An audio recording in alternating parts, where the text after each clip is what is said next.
শিপাঝৰৰ দেওমৰ নৈত খাদ্যত বিষক্ৰিয়াৰ ঘটনা বিষক্ৰিয়া হৈ চিকিৎসাধীন 4জনকৈ লোক চিকিৎসাধীন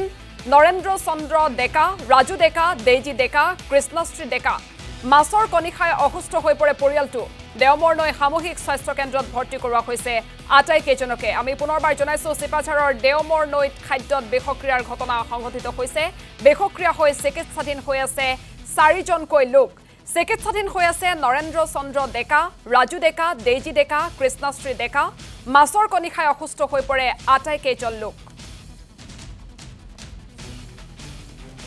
যোৱাকালি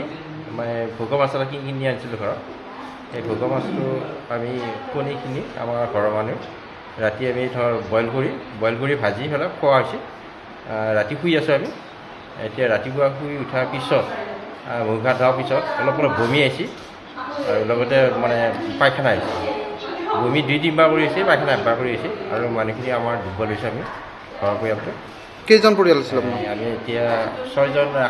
পৰিয়াল আছিলোঁ তাৰ 4জন এতিয়া মেডিকেল ভৰ্তি হৈছোঁ ফুড পয়জনিং হৈছিলে মাছৰ কণী খাইছিলে তো খাই পেলাই ৰাতি বমি তাৰপিছত আৰু পেটৰ বিষ তেনেকুৱা হৈ আছে ৰাতিৰ পৰা শৌচ হৈ আছে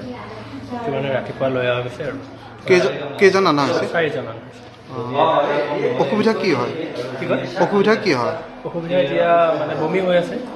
তাৰপিছত আৰু পেটৰ বিষ হৈ আছে আৰু শৌচ হৈ আছে মাজে মাজে এনেকুৱা হৈ আছে মাছৰ কণী খোৱাৰ কাৰণে হৈছে মাছৰ কণী খোৱাৰ